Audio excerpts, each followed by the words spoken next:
Hey everyone, today we're going to look at 10 brand new Black Series figures as well as some customs, some head swaps, some other ideas that I can't wait to show you, but we are going to start with the brand new wave of figures which I was able to get early from Hong Kong. We have Barriss Offee, the Ronin from Star Wars Visions, the Jedi Temple Guard from the Clone Wars, Dash Rendar from Shadows of the Empire, and the ISB officer from Andor. These are all really great looking figures. I think I'm probably the most excited for Dash Rendar, so I'm hoping he holds up out of the box as well. But we're going to start with Barriss Offee here from Attack of the Clones. And please forgive the focus issues at this point in the video. I promise they get better as it goes on. In the back says, Padawan to Luminara Unduli, Barriss Offee preferred studying ancient Jedi texts over serving on the front lines of war, but her mindset, while noble, led her down a dark path. And Clone Wars fans know how that all ended up. But this is the Attack of the Clones look for her as we see reflected on the insert that is inside the box. Now, my first impression of this figure was honestly not great, and surprisingly, I'm not talking about the soft goods. I'm okay with how they've handled it here with the sculpted hood and torso piece with the soft goods as the skirt and the cape like we saw with Luminara and some other recent figures. I was impressed with the design on the cloak here. It matches what is printed on the plastic headpiece. And this just makes that new Palpatine sting so much more with just that complete flat cloak, even though there should be so much detail there. There's also a little bit of hemming on the inside of the cloak to get it to sit a little bit more naturally over the shoulders. I believe that's what that does. And it did bother me that there's a little bit of a gap by the neck, but you can kind of move it in a way that it closes that, but it does stand out a little bit when posing. I think there could have been maybe 1 millimeter or 2 of extra fabric. And unfortunately, she does not have any hair. You can't do the Clone Wars look here. She is just bald underneath and it's just painted black. I think when we saw Luminara Unduli, we really were expecting Barriss Offee to come pretty soon after. I think Yakface may have teased it at some point, and so it's nice to see her out now. It felt like it wasn't too long of a wait from when this was revealed. You can see there how I was able to close the gap in the neck, and there is a little bit of head articulation. You know, even though she has this hood, it does move pretty nicely, so you can have her head turning left or right. Now, the issue that I did have with this figure were the legs. Mine almost look like they're on backwards. You see how they are bowing outward. I don't know if this was just from being in the box or what, but this is just like those old legs with those gummy knees and then these really tricky heels, just making her really unpleasant to pose around. Certain figures, you know, you just, no matter what you do, they feel great, and other figures, no matter what you do, they feel bad, and this is one of those. And like I mentioned earlier, you can move the head and the hood together to get a nice range of articulation for some more dynamic poses. No problems there. You do just kind of find yourself having to constantly adjust the scarf or the neck piece of the cloak. Nice amount of articulation at the elbow there, and then we do have some painted detail on both of the hands. And then this is the same hand that we saw in some of the other female Jedi, where it looks like they could be doing a little bit of a force move or talking or pointing. It's just kind of a nice open hand while still being able to grip the lightsaber and look natural. I think it's a nice compromise, since apparently getting alternate hands is too much to ask. The lightsaber looks familiar. I think it may be the same that have come with some of the other female Jedi, although the peg in there does not correspond to anything on her body. She does not have lightsaber storage, so the peg is useless, but a very beautiful figure nonetheless. And now comparing her to some of the other Lady Jedi, she's actually quite taller than Luminara. I do have Luminara a little bit squatting down, but not by much, and Shakti is larger than both of them. These all came out so fast, it's almost like hard to fully appreciate this, but these are 3 figures that we almost never thought we would see in the Black Series. Next we have the Ronin from Star Wars Visions. This is a character that we just had recently released as part of an exclusive in that 2-pack with the droid. We will of course compare these later. This one does not have the wired cloak. On the back of the box it says, the mysterious Ronin becomes an unlikely hero to a small forest village when he defends them from a Sith bandit and her crew. Out of all the characters in Star Wars Visions, I feel like the Ronin is definitely the one that has received the most attention, getting statues and a comic book and a apparent spin-off in an upcoming show. And so Hasbro had the decision to make of how much of an animated look to give this character. And in the 2-pack, we saw a really stylized version, having it in black and white, which kind of like, in a way, breaks the rules of the Black Series, excluding, you know, the Halloween figures, the carbonized or the credit collection, holocom. Like we've definitely seen those rules of the universe broken a little bit. And so I think for the 2-pack, it made sense to do like the black and white wired cloak. That was kind of a special edition release. So it's interesting here is that we have all of this crazy sculpted plastic that is in motion here, which we don't see that often in other Black Series figures. Sometimes we have a little bit of movement in there, but for the most part, you know, no characters really look like they're standing in the wind. If I'm wrong about that, please let me know. Also, I freaking hate these little pegs that have to, like, it's the same way that the holsters work, where you have to, or like the backpack with Dagobah Luke, if you know how annoying that is what this is like. So don't do what I did and open this up. It took me longer than I would like to admit to get that little peg back in there, so try not to do that. But anyway, yeah, if this were any figure other than something from Visions, I'd be a little upset that it was sculpted in this way, just because it's so inconsistent with the rest of the Black Series. I do think that it's like kind of still a special edition figure because it is like a stylistically realized version of the animated character that we do only see in black and white. So I don't know. We'll see how this is moving forward. I wonder if all the other animated like Visions figures are going to look like this as well. We have painted versions of the weapons that we saw in that black and white 2-pack now, with the sheath for the saber itself, now with a nice gold highlight on it. And then the third accessory here looks like a blade that also pegs into his belt. Forgive me for not remembering this in the episode. And then underneath the strap here, there are 2 hidden holes that you can use to peg those weapons in. You do have to kind of pull the white strap out of the way, but it wasn't too bad. It didn't feel like it was going to rip or anything. And then, you know, you can get those pegs in, and even if you don't, they will still sit nicely in place there. And if I were to ever have this on a shelf, it would probably be with like the concept art figures or some of the other more stylized figures, because I do think that he stands out and kind of looks almost like he's from a different action figure line than the Black Series. But it is a very cool looking figure, and I've got him posed like this, so all of that wind is blowing the same direction. Next in the lineup, we have the Jedi Temple Guard. I am very excited about this figure. I just have always loved the design. This was definitely on my wish list. I didn't know if I wanted like the Rebels version that we see dueling with Kanan in that one episode, but I think that these show up in more scenes, and they're kind of just scattered in a bunch of scenes throughout the Clone Wars. The box says, an ancient honored heritage within the hallowed halls of the Jedi Temple was the role of the Jedi Temple Guard. They carried imposing, thick, double-bladed weapons that produced a rare and distinctive yellow blade. So even though these are seen in the scene with Barriss Offee's arrest, she's in a different outfit than the figure that we just looked at, so you can't really recreate that. But you could pose these with Padawan Ahsoka, since in the scene that we just saw, that is what these characters look like. And I mean, this figure just looks gorgeous. I think they nailed all of the colors. The paint apps are beautiful. There is paint all the way around the back of the figure on those little tassels hanging from the belt. If someone knows what those are, let me know. Maybe they're keys? I don't know. We've even got paint on like the back of the boots here, even though they are mostly covered. And we are lacking the thigh swivel, which is sort of to be expected, which is a little frustrating on figures like this in which the thigh is covered. And the hood is stuck and glued in here, so you're not going to be able to like pull off the hood and kind of get that Rebels look for these. It's definitely a different design, but it was cool to see that you can get a good amount of head movement. So if you want to do some more dynamic poses, you can get their head turned to the left or the right. I turned it a little too far here, be careful. The articulation is kind of what you'd expect here. It's a little limited based on the design, like around the waist there. Nice bend at the elbow, which was great to see.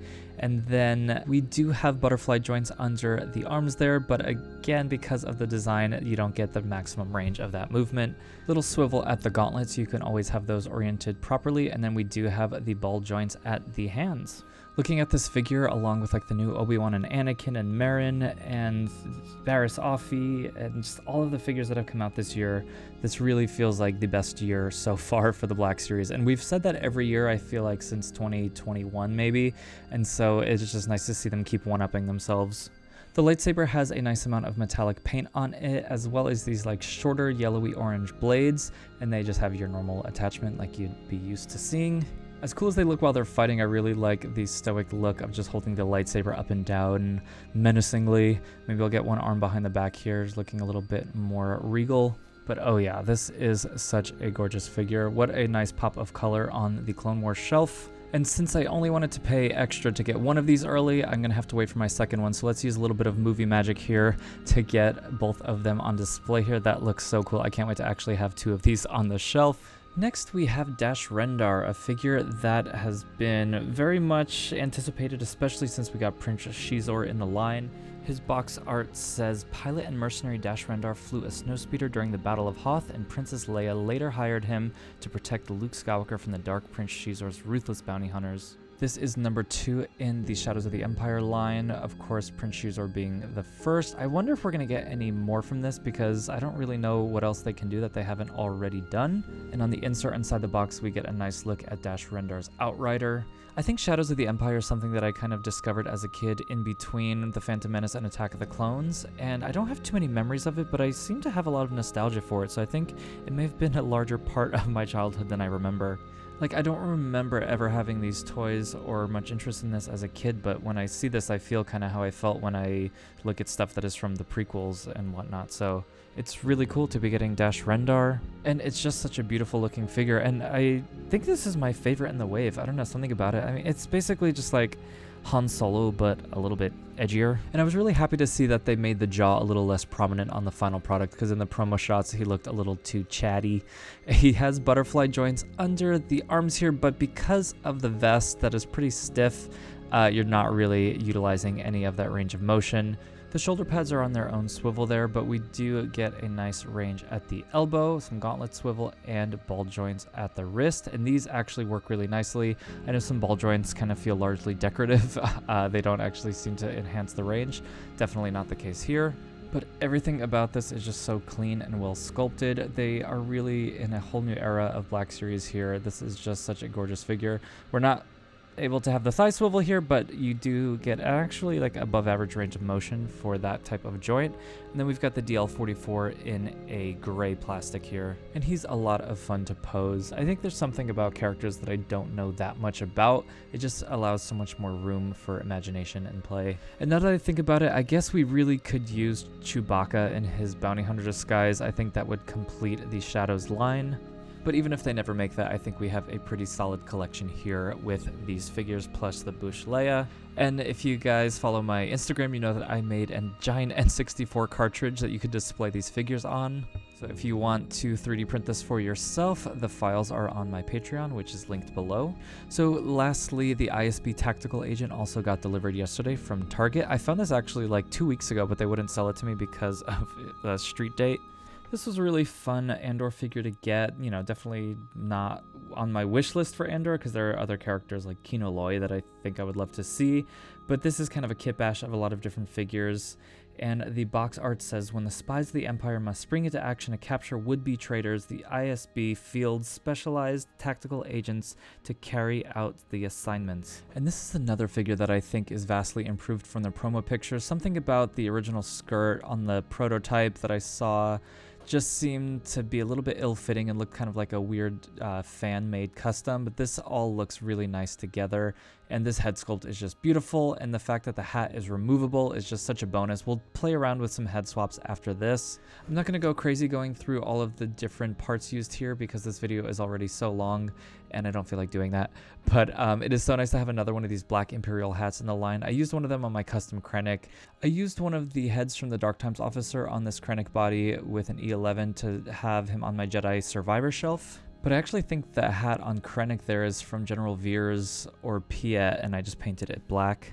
And so it's nice to have this alternate head with a removable hat, so we can actually use this head on this figure. I'm going to need to use a little bit of heat here, but he does fit on to the peg. It looks maybe like 1 millimeter too high, so I would either shave the peg down or just remove it completely and just set the head on with black tack. But you can totally get a second one, swap this head out, and now you have this extra hat, so you can put a different head sculpt underneath it and either use it for a different Dark Times officer. I actually peeled the raincoat off to use on Krennic here, but this guy looks just like an original trilogy officer, so I have him actually on my like Battle of Endor display. And now that we've got this extra black hat, I think that we should find a nice head in our fodder bin to put it on. And J. Jonah Jameson is always a good choice. He just has such a good Imperial look. I love that his face is kind of animated. We can stick him on the Krennic body here. Get me pictures of Cassian Andor. Okay, I got a little too excited with those head swaps there, and I forgot to show you the weapon. Really beautifully sculpted piece. Have we seen this before? I don't know if this is like one of the Rogue One weapons, just cast in black here. It doesn't look too familiar to me, but I'm also not an expert with the weapons. But this is a great looking figure overall. I am so pleased with it. I wasn't expecting it to look this good, and I can't wait to put it on the shelf. So I want to show you guys some figures that I got earlier this week. I got the Cal Kestis with the mullet, Cal Cletus as some people are calling it. This is mostly just reuse of the Jedi Survivor body with a different vest and a different undershirt. I think that's a new chest piece. I thought it was Han Solo, but his collar's a little bit different. Let me know if I'm totally missing something obvious there. I would be surprised if they did any new sculpting on this, but I can't place that chest piece. And I have one major gripe with this figure, which is that this alternate head is just way too small. I hate to point it out because I think once you see it, you can't unsee it, but he looks like those guys from Beetlejuice. It's just so small. I don't really know how this happens when you've got other head sculpts in the box with it that are properly scaled, and it's just kind of a bummer because I really can't unsee this. And all the photos that I've seen people posting, I don't want to like ruin anyone's excitement over it, but it's all I see. And I know it's not like that bad, but here's an example of the original head that was on here. You can see how it's a little bit larger. I know, I'm here to nitpick though, and I'm going to continue doing that with this unpainted eye on BD1 that just looks very strange. I don't know why that was omitted. And then this turtle just feels way too big for me. This was the version I did from a Patreon about a year ago, which is probably underscaled, which is just kind of how I remembered him in the game.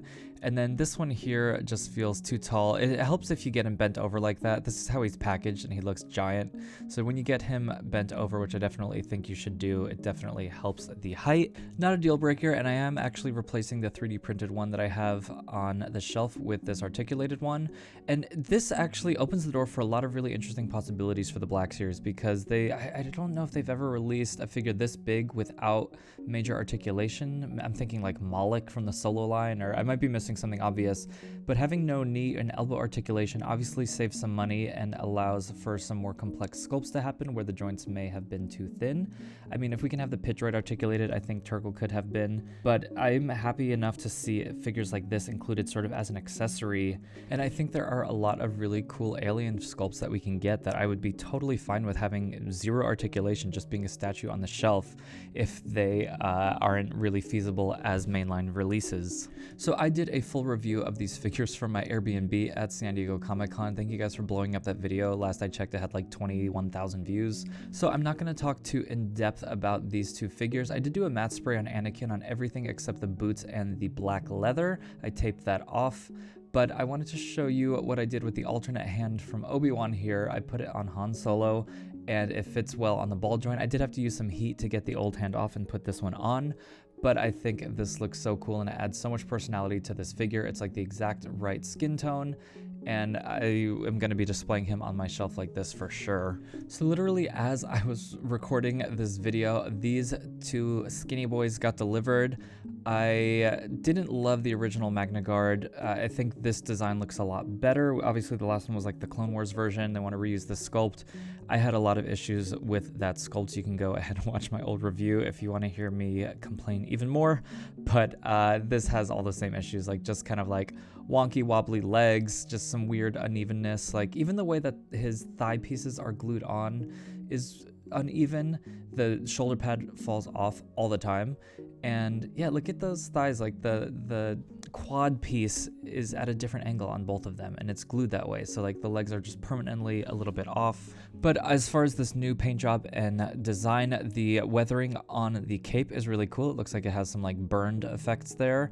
And the paint job actually looks really nice. It's very shiny and the metal weathering is very cool. I feel like I haven't seen a droid with that kind of deco in the Black Series before, and I'm really happy with how that looks. But yeah, just like it does every time I get this figure out, I end up feeling more frustrated than rather than having fun, and that's obviously not what an action figure is supposed to do. So until we get the SH Figuarts General Grievous, I'm going to use the Bandai model kit here. I purchased this already built, I think from someone on the Out of the Basement Discord perhaps. And like I did earlier, I'm going to use some movie magic here to show what both of them would look flanked because I haven't unboxed the other one yet. And guess what I just found on my floor? I found his other shoulder pad that I didn't even realize had popped off under the cape. That's fun. Well, how about that? A 20-minute video on 10 new Black Series figures as well as a bunch of other ones mixed in.